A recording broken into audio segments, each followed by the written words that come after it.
Hello, I'm Luli. I'm 24 years old, living in New York with my family. My life is, well, complicated. My dad passed away when I was young, and since then, it's just been me, my mom, and my little brother Jack. My mom, Anna, is a strong woman, but she always looks so sad. She runs a small cafe to keep us going, but she worries all the time, especially about money. Sometimes I wish I could make everything better for her. Let me tell you how it all started. One day, I was walking down the street, listening to music and thinking about the same old worries. Suddenly, I saw a new family moving into the house across from ours. Boxes, suitcases, and people everywhere. Just then, someone walked out of their house. A tall, cheerful guy with the biggest smile. He had a funny way of walking, and I couldn't help but laugh. And guess what? He caught me laughing. He gave me a funny look and waved. "Hey there," he said, waving his hand. I tried to look away, embarrassed. But he walked right over. I'm Leo," he said, smiling. "We're your new neighbors. My mom calls me the sunshine of the family, but you could just call me Leo." I giggled. Leo, I'm Luli. Welcome to the neighborhood." Leo's smile was so bright, like he was carrying the sun with him. And he talked a lot. "So tell me, what's fun around here? Where do people go to chill?" I laughed again. "Well, this is a pretty quiet neighborhood. Not much to do here, except visit my mom's cafe." "A cafe. That sounds perfect. I love coffee. I'll be there tomorrow morning," he said with excitement, like he had just discovered a hidden treasure. And sure enough, the next morning Leo showed up. He walked into the cafe like he owned the place, chatting with everyone, and even helping an old lady with her coffee.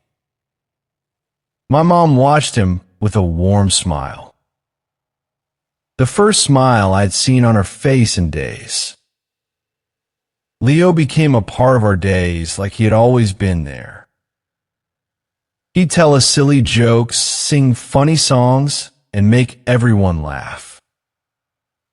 He was a little goofy, but in the best way. Sometimes he would act like a famous actor, pretending to be all serious and dramatic. But then he'd burst into laughter. One day, Leo looked around the cafe, looked right at my mom, and said, "Anna, you know what this place needs? Some color, some sparkle." My mom laughed and shook her head, but I could tell she liked the idea. Leo began helping out at the cafe, adding his own special touch. He decorated each table with small flowers, added little lights around the counter, and even started a joke of the day board where he'd write funny lines. People loved it. They came in just to see what he'd written that day. Then something surprising happened. My mom started humming while she worked, something I hadn't seen her do since my dad passed away. She seemed happier, more alive. But Leo wasn't just about fun and jokes. He was also there when things got tough. One evening, when the cafe was empty, my mom sat down looking tired and defeated. Leo noticed and sat beside her, putting a hand on her shoulder.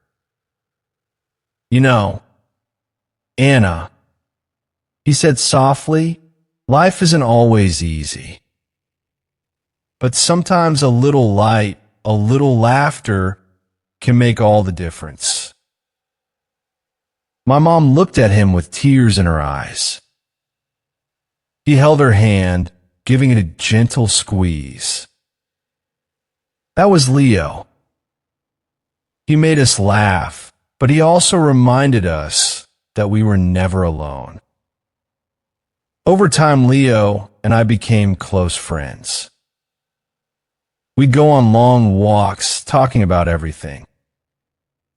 Our dreams, our fears, and our families.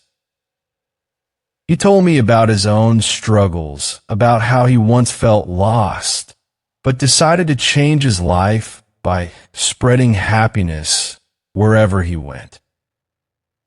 One day, while sitting by the lake, he looked at me with that big, goofy smile and said, "Lily, you know life is short. We don't know what tomorrow brings, so let's make the most of today." Life in New York had taken a happy turn with Leo around. He didn't just bring sunshine into the cafe, he brought it into our lives. Every single day. Sometimes he even came into the cafe wearing a superhero cape made from an old curtain, calling himself Captain Happiness. He'd run around acting like he was saving people from seriousness, and everyone in the cafe would laugh until their stomachs hurt. But Leo wasn't just a clown. He had a way of making everyone feel special. For instance, he noticed Mrs. Davis, an elderly woman who came to the cafe every afternoon. She always sat alone, looking a little sad. Leo started sitting with her, listening to her stories about her late husband and their travels. Slowly, Mrs. Davis's frown turned into a smile every time she saw him. One evening, Leo invited me to walk with him by the river. As we strolled along, he looked up at the stars and said, "Lily, do you ever wonder why people forget to be happy? I mean, look around. The world is full of things to laugh about. But we get so busy that we forget." I sighed. I guess life gets complicated. There are bills to pay, responsibilities, things to worry about. He looked at me, smiling gently. "But happiness is free. You know, it's in the little things like seeing someone smile because of something you did." At that moment, I realized something. Leo wasn't just talking about life. He was teaching me something that would stay with me forever. And in that moment, I felt lighter, like he had taken a weight off my heart. But Leo had a mystery to him too. Whenever someone asked about his past, he would just smile and change the subject. One night, I finally asked him, "Leo, what brought you to New York?" He looked at me, his smile a little sad. "Ah, that's a story for another day. Lily, for now, let's just focus on making today special." Days turned into weeks, and Leo slowly became part of our family. Then one morning, everything changed. I walked into the cafe, and it was covered in balloons and streamers. I looked around confused, and there was Leo holding a giant cake that said, "Happy birthday, Lily." The cafe was filled with friends, neighbors, and regular customers. My mom hugged me with tears in her eyes. Leo put this together. She whispered, "He wanted you to have the best birthday." And as everyone sang, I realized something important. Somewhere between the laughter, the jokes, and the little moments, I had fallen in love with Leo. But the question that stayed in my heart was simple. Did he feel the same way? A week later, Leo brought another surprise. He announced a talent show night at the cafe, open to anyone in the neighborhood. At first, I thought he was joking. But Leo was serious. And to my surprise, people actually showed up. Kids performed magic tricks. Some old friends sang karaoke. And there was even a man who juggled apples in the middle of the cafe. Leo himself performed a ridiculous dance routine, pretending to be a famous dancer. Everyone cheered him on. Then suddenly, he looked at me and said, "All right, Lily, your turn." I froze. Me? No way. I can't perform. But everyone in the cafe started cheering. "Lily, Lily, Lily."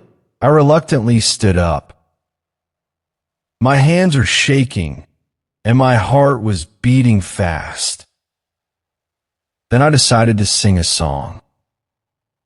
It was a soft, gentle tune my dad used to sing to me when I was a child. As I sang, the cafe became quiet. I noticed Leo watching me carefully with admiration in his eyes. When I finished, he clapped louder than anyone else. Afterward, he walked over to me, smiling. "Lily, you've got a beautiful voice," he said softly. "You should sing more often." I blushed, not knowing what to say. I wanted to tell him how much he meant to me, how he had changed our lives. But the words stayed trapped inside my heart. Life was going wonderfully until one afternoon. That day, I found Leo sitting alone by the river. Something was different. He looked serious, quieter than usual. I sat beside him. "Leo, is everything okay?" He took a deep breath, staring down at his hands. "Lily, there's something I haven't told you." My heart tightened. I didn't come to New York just for fun. He continued slowly. "I came here for a reason." He paused. Then he spoke again. "Back home, I was engaged to someone. Her name was Emma. We were young and in love." His voice grew softer. And then one day, she was gone.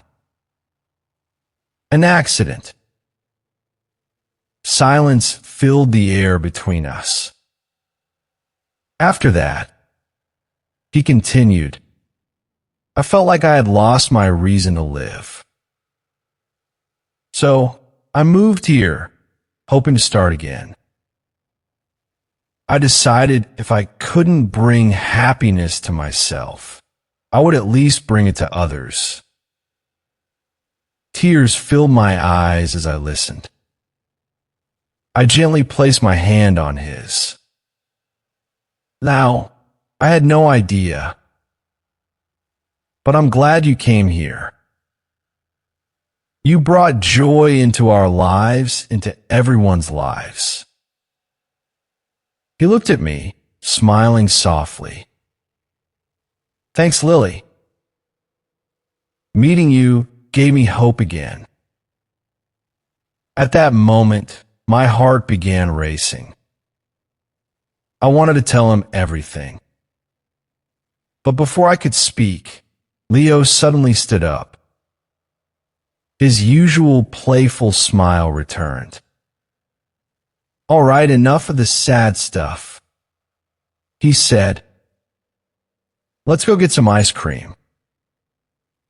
As we walked together, something had changed between us.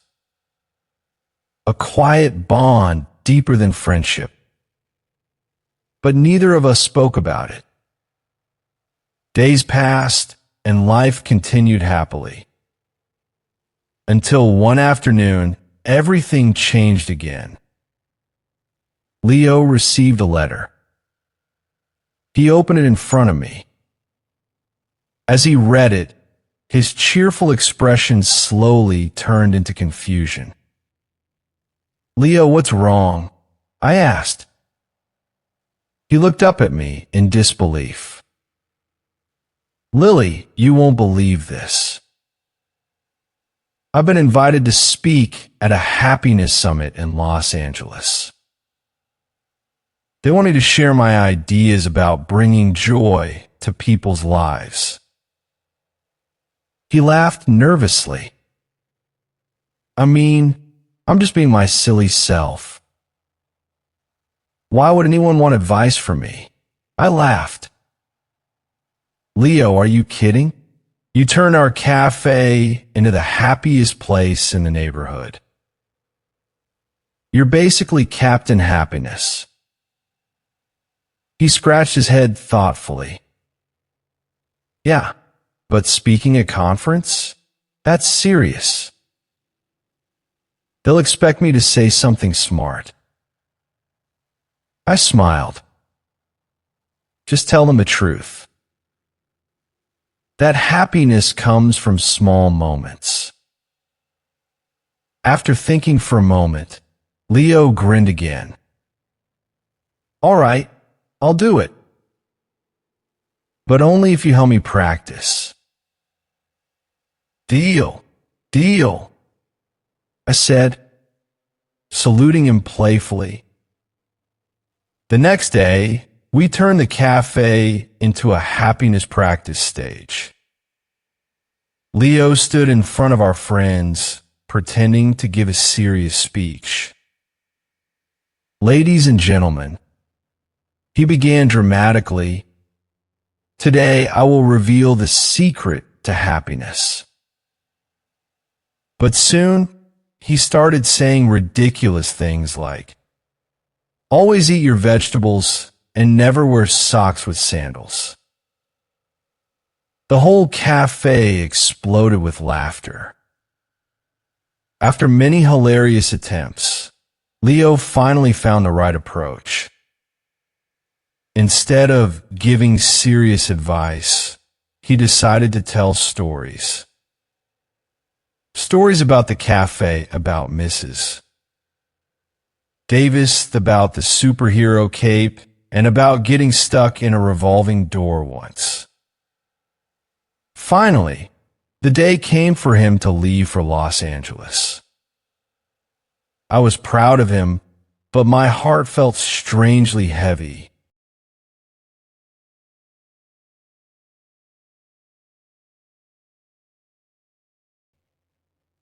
Before he left, he walked up to me and said, "Don't worry, Lily. I'll be back soon. And when I come back, I want to see you smiling." I tried to smile, but deep inside, I already missed him. Days passed, and the cafe felt quieter without him. My mom noticed too. "It feels empty here," she said softly one afternoon. Then one day, Leo called me from Los Angeles. "Lily, the speech went amazing. People were actually taking notes." I laughed. Of course they were. But then he hesitated. "They offer me a job here. A chance to travel and speak about happiness across the country." My heart sank, but I forced myself to sound supportive. "Leo, that's incredible. You should do it." There was silence on the phone. Then he said quietly, "But New York feels special. Because you're there." A few days later, Leo returned. But something about him felt different. That evening, he pulled me aside. "Lily, I realized something. Happiness isn't a place. It isn't a job. It's the people who make life meaningful." He looked directly into my eyes. "I am staying."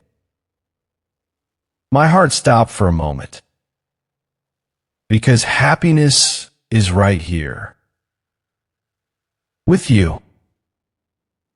Tears filled my eyes as he gently took my hand. And in that moment, I understood something beautiful. Leo hadn't just brought happiness into our cafe. He had brought it into my heart. And this time, it wasn't going anywhere. The evening Leo decided to stay in New York felt like the beginning of something new, something neither of us had dared to hope for before.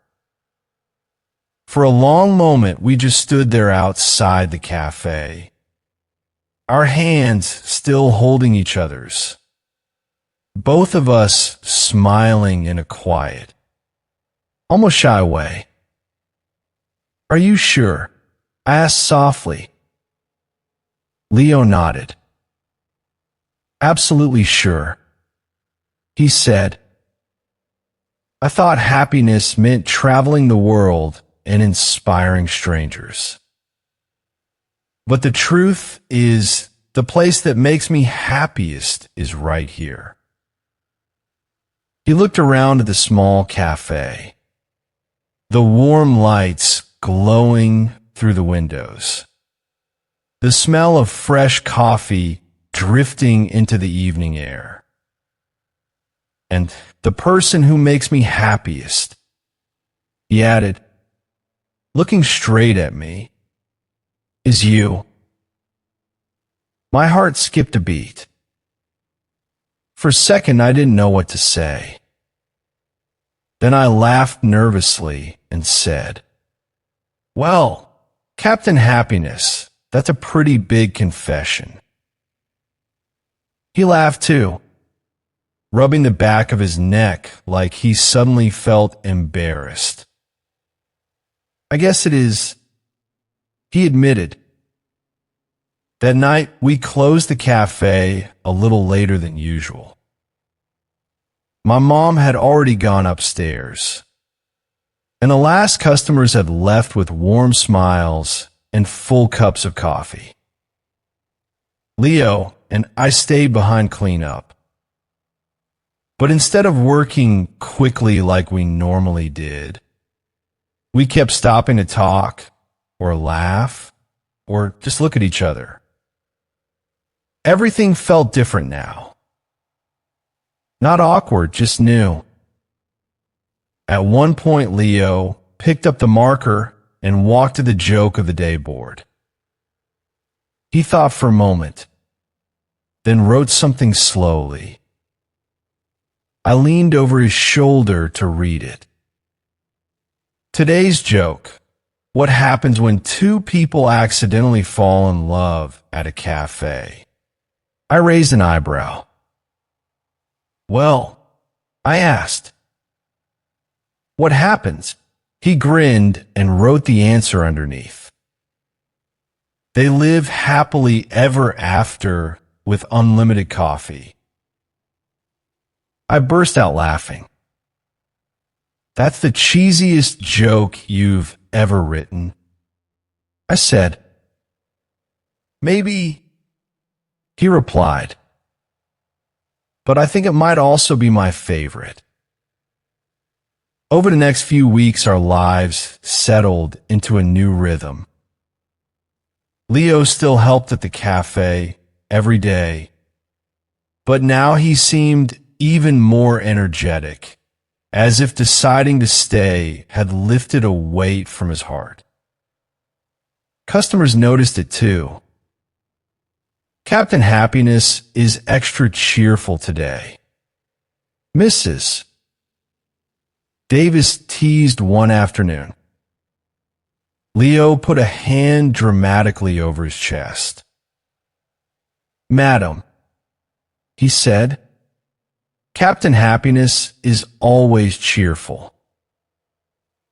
The cafe continued to grow more popular.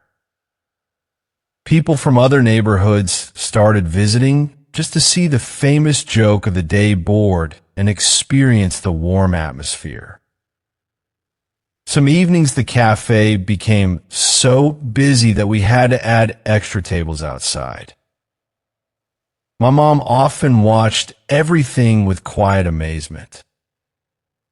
One night, after closing, she sat down beside me and said softly, "Lily, your father would have loved this." I followed her gaze across the cafe where Leo was dancing around with a broom, pretending it was a guitar. "You have liked Leo," she added with a smile. I smiled too. "Yes, I think he would have." Leo and I began spending more time together outside the cafe as well. Sometimes we walked along the river. Sometimes we explored little streets in the city we had never visited before. And sometimes we just sat on a park bench eating ice cream and talking about life. One evening while we watched the sunset by the water, Leo grew thoughtful. "You know," he said quietly, "I used to believe my story ended when Emma died." I squeezed his hand gently. "But meeting you and your family changed everything." He looked at me with a warm, sincere expression. "You reminded me that life still has beautiful chapters left to write." I felt my cheeks grow warm.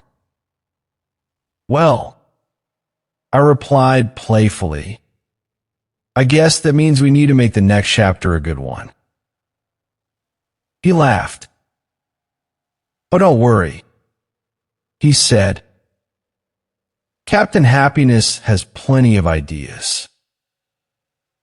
And he wasn't kidding.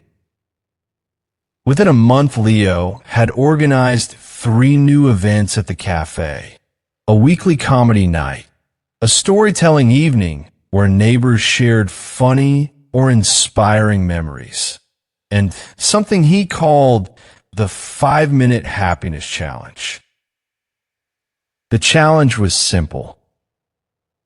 Every customer who walked into the cafe had 5 minutes to do something kind for someone else. It could be buying a stranger a cup of coffee, telling a joke, writing a compliment on a sticky note, or even singing a song. At first, people thought the idea was ridiculous.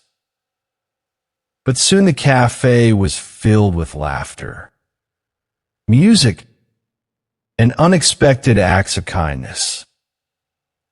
One evening, a shy teenager stood up and sang for the first time in front of an audience. Another day, a businessman bought coffee for everyone in the cafe just because he felt inspired. And Mrs. Davis wrote a heartfelt thank you letter to the entire neighborhood. The cafe truly became the happiest place in town. One quiet evening after closing, Leo and I stood outside the cafe looking at the sign above the door. The soft yellow light made the words glow gently in the night. You know, Leo said slowly, this place deserves a new name. I looked at him curiously. A new name? He nodded. Yes. Something that reflects what this place has become. The next morning he arrived with a small wooden sign he had painted himself. He climbed onto a chair and carefully placed it beneath the cafe's original name. The new sign read, "Where happiness lies." When customers saw it, they smiled immediately. And somehow, the name felt perfect. That evening as the cafe filled with laughter and conversation, I stood behind the counter watching everything unfold. Leo was telling a dramatic story to a group of customers. My mom was chatting with Mrs. Davis, and my little brother Jack was helping deliver drinks to the tables. The room glowed with warmth and happiness. Leo suddenly caught my eye from across the cafe. He smiled that same bright, sunshine smile that had changed everything the day we first met. In that moment, I realized something simple but powerful. Life would always have challenges. There would be difficult days, unexpected problems, and moments when things felt uncertain. But as long as we had laughter, kindness, and people who truly cared about each other, there would always be happiness waiting somewhere nearby. And thanks to Leo, I had learned exactly where to find it.